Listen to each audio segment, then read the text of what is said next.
निर्मला सीतारमण बनाम राघव चड्ढा से गरमाया सदन का माहौल।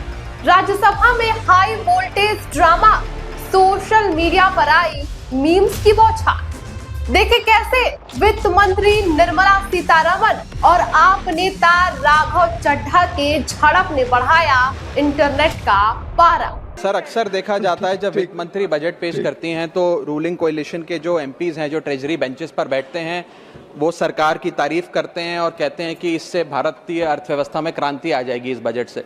और विपक्ष में जो बैठे हैं वो अक्सर निंदा करते हैं, कहते हैं किसान की कमर तोड़ दी, बहुत महंगाई हो गई, अमीर और अमीर हो रहा है, गरीब और गरीब हो रहा है। लेकिन मैं आज प्रयास करूंगा कि एक ऑब्जेक्टिव एनालिसिस इस बजट का करूं और कंस्ट्रक्टिव क्रिटिसिज्म अपना आपके माध्यम से वित्त मंत्री को दूं। So the title of my speech is The Good, the Bad and the Way Forward. 4 good things that I found in this budget, 4 bad things that I found in this budget, and 4 innovative suggestions to the Honorable Finance Minister. So the first good thing that I found in the budget is that there was an increase in the STT for derivative trading. Usually सरकार की निंदा हुई इस विषय को लेकर, markets भी गिरी, लेकिन मेरा यह मानना है कि इस कदम से स्पेक्युलेटिव ट्रेडिंग यानी कि सट्टा ट्रेडिंग समाप्त होगी या कम होगी और रिटेल इन्वेस्टर, जो 90% रिटेल इन्वेस्टर एफएनओ सेक्टर में नुकसान भुगतता है, फ्यूचर्स एंड ऑप्शंस के चलते जुआ खेलता है, उसमें आपको रिटेल इन्वेस्टर की प्रोटेक्शन का एक माध्यम बन सकता है। लेकिन मैं इसी के साथ साथ वित्त मंत्री जी को याद दिलाना चाहूंगा कि एसटीटी का जेनेसिस क्या है, एसटीटी का जन्म कब हुआ। एसटीटी हमारे senior colleague mister P Chidambaram जब फाइनेंस मिनिस्टर थे तो उन्होंने इंट्रोड्यूस किया and it was introduce to replace long term capital gain tax on equities. जब long term capital gain on equity zero था तब एसटीटी को लाया गया कि वे एक सिंपल अपफ्रंट लेवी होगी ट्रेड्स पर regardless of profit and loss. लेकिन अब सरकार ने long term capital gain tax भी लगा दिया, एसटीटी भी लगा दिया और रिटेल इन्वेस्टर को और तमाम इन्वेस्टर्स को एक प्रकार से डिसइंसेंटिवाइज किया। मैं एक सुझाव लाया हूं सरकार के लिए जिससे long term house hold earnings बढ़ेंगी, वेल्थ क्रिएशन होगा और वेल्थ पार्किंग रियल एस्टेट और गोल्ड के सेक्टर से निकलकर इक्विटीज में आएगी और स्पेक्युलेटिव ट्रेडिंग और कम होगी और long term investment behaviour investors का बढ़ेगा। वो की है कि long term capital gain tax on equities should be made nil in this country for individual investors. दुनिया की कई ऐसे देश हैं जिसके अंदर long term capital gain tax equities पे खास तौर पे शून्य है, जैसे कि Switzerland, Singapore, UAE, New Zealand, Hong Kong, Qatar, Malaysia. मैं चाहूंगा कि जब एसटीटी बढ़ाया जा रहा है तो इसी बजट में ही long term capital gain tax को जीरो किया जाए। सर, मेरा दूसरा जो मैं सरकार के बजट को एक्नॉलेज करना चाहूंगा वो ये है कि कैपेक्स के जो एक्सपेंडिचर एलोकेशन होता है उसमें एक बढ़ोतरी देखी गई। जहां वित्तीय वर्ष 18-19 में मात्र 3 लाख करोड़ कैपेक्स था, वो इस वित्तीय वर्ष में 12 लाख करोड़ तक पहुंचा है, which is 4.4% of the GDP, which is a good step. It will have a multiplier effect and it will prioritise asset creation. लेकिन इसके साथ साथ सरकार को 5 साल में क्या कैपेक्स, वो कौन कौन से क्षेत्रों में खर्चा करने जा रही है, उसका एक ब्यौरा देना चाहिए ताकि प्राइवेट सेक्टर भी इस कैपेक्स के खर्चे को मैच कर सके।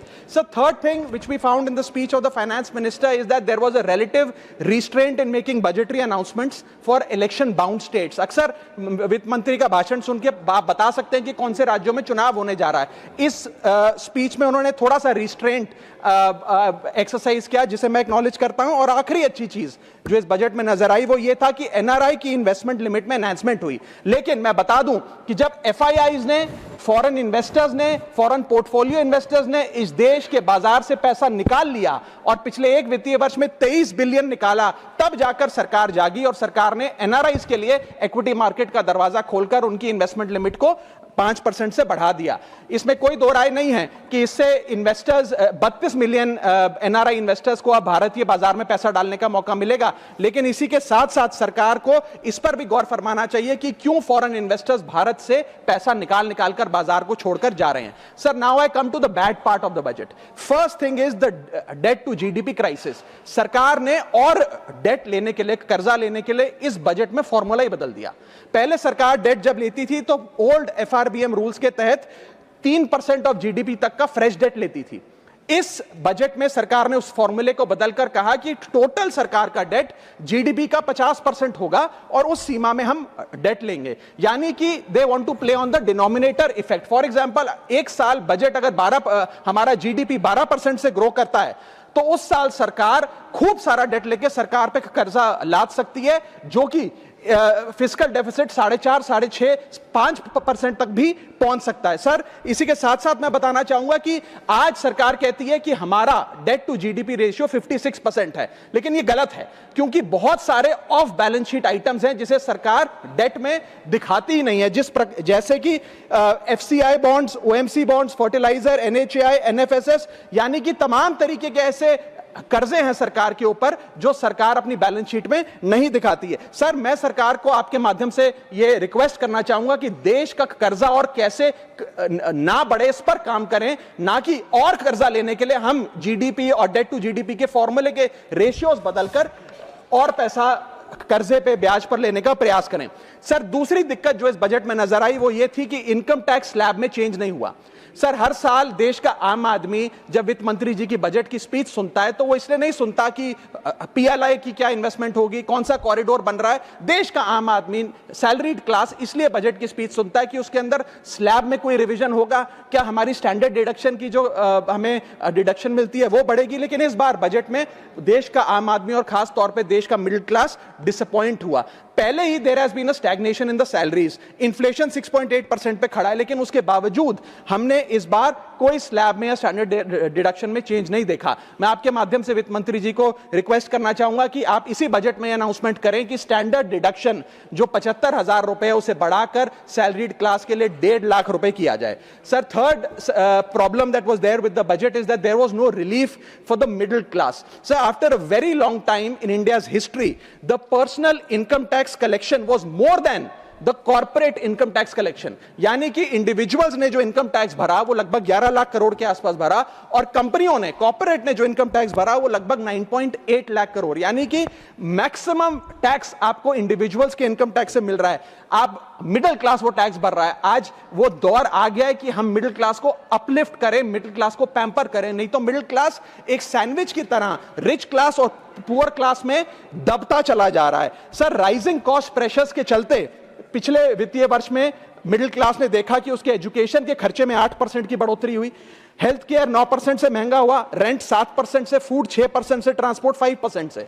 मेरा रिक्वेस्ट यह है माननीय फाइनेंस मिनिस्टर से कि वो इनकम टैक्स में रियायत देकर या तो मिडिल क्लास को कोई रिलीफ दें, और अगर इनकम टैक्स में रियायत नहीं दे सकती हैं तो उसकी सेविंग्स और इन्वेस्टमेंट्स पे उसको बेनिफिट दें, उसे इंसेंटिव्स दें कि वो ज्यादा बचत करे, ज्यादा वेल्थ क्रिएशन कर पाए। Sir, fourth problem in this budget that I found was the budgetary allocation to health, which is low and which certainly needs a relook. Sir, आज हमने अपने टोटल गवर्नमेंट एक्सपेंडिचर का 2% हेल्थ को allocate किया है, लगभग 1 लाख करोड़ के आसपास। नेशनल हेल्थ पॉलिसी 2017 बताती है सर, और सरकार का ये अपना ऑब्जेक्टिव रहा है, गोल रहा है, that spending on public health should be 2.5% of GDP. आज हम 2026 में खड़े हैं, हमारी पब्लिक हेल्थ पे स्पेंडिंग मात्र 0.5% ऑफ जीडीपी। हम अपने लक्ष्य से कोसों मील दूर हैं। जहां यूएस में 18% ऑफ जीडीपी हेल्थ केयर पे खर्च होता है, यूके में 12%, जर्मनी में 13%, स्वीडन में, नेदरलैंड में, डेनमार्क में, जापान में, स्पेन में 10% ऑफ जीडीपी खर्च होता है, क्योंकि वो देश जानते हैं कि जान है तो जहान है। लेकिन हमारे देश में मात्र 0.5% ऑफ जीडीपी हम अपने हेल्थ पे खर्च करते हैं, और इसके चलते आलम यह है कि सरकारी अस्पताल में अगर आप चले जाइए, which is called the backbone of India's healthcare, वहां पर आपको पुरानी जर्जर बिल्डिंग मिलेंगी, मैसिवली अंडरस्टाफ्ड हॉस्पिटल मिलेगा, ओवरवर्क डॉक्टर मिलेंगे, पॉपुलेशन के हिसाब से बेड नहीं मिलेगा, जांच के लिए मशीनें नहीं हैं, दवाइयों की कमी है, और अगर इलाज की, ऑपरेशन की डेट मिल भी जाए तो वो डेट इतनी दूर होती है तब तक मरीज चल बसता है। Sir, the reality is that Covid made us realise and it was a wake up call for India's public health infrastructure, and I want to ask the house today, are we prepared,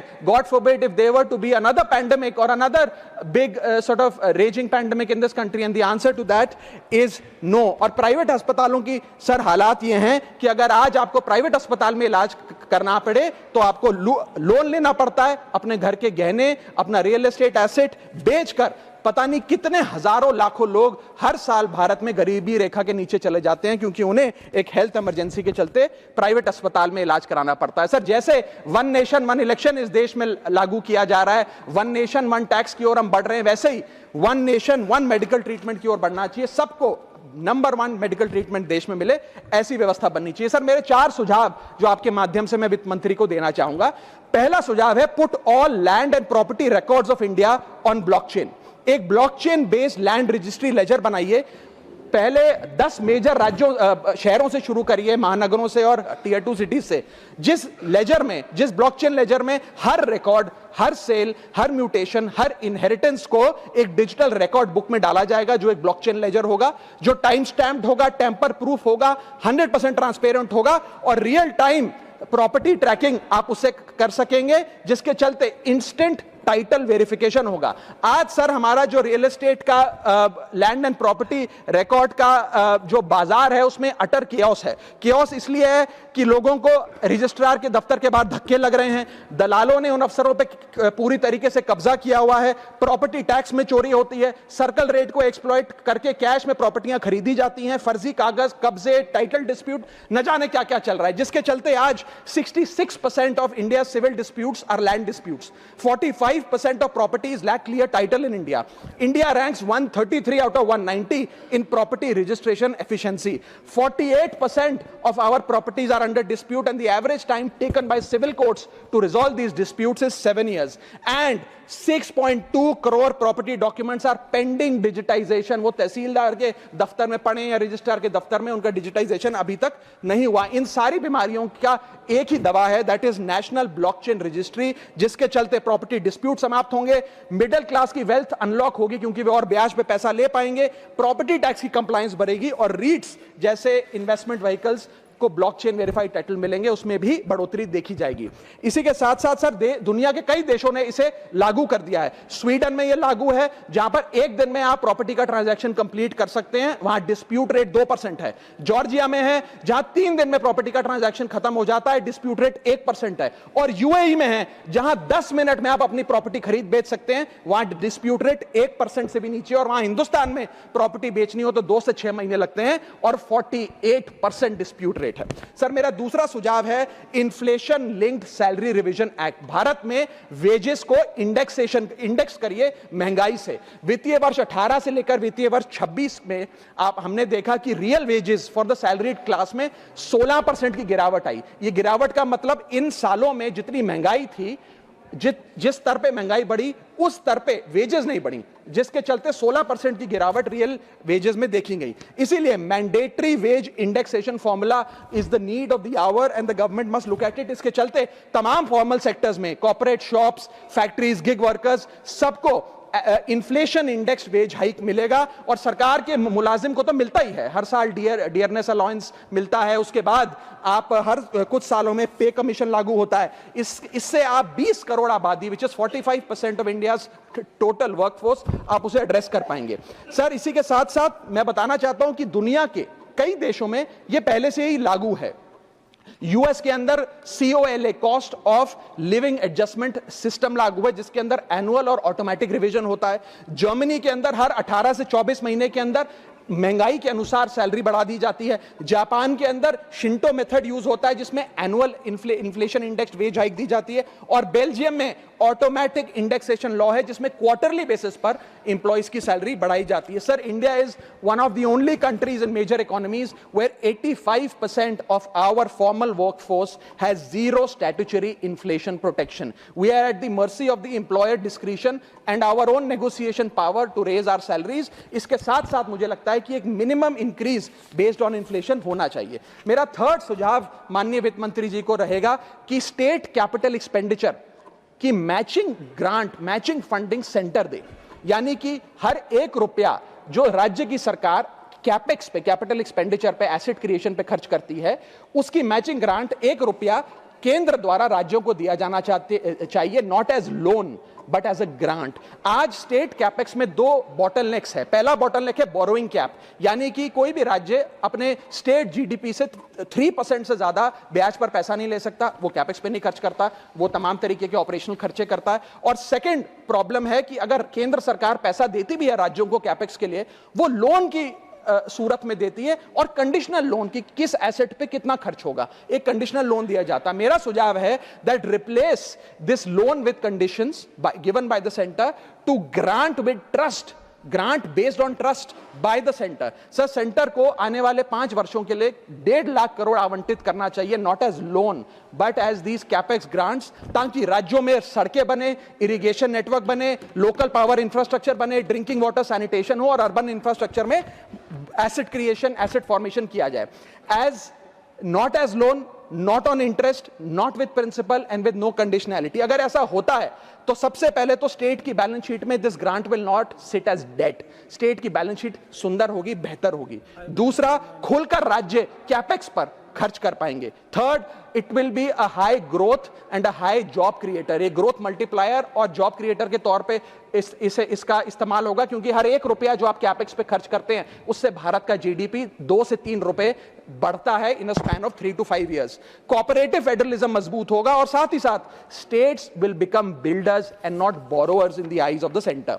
sir, मेरा चौथा सुझाव जो माननीय वित्त मंत्री जी के लिए है वो ये है कि legalise virtual digital assets as an asset class.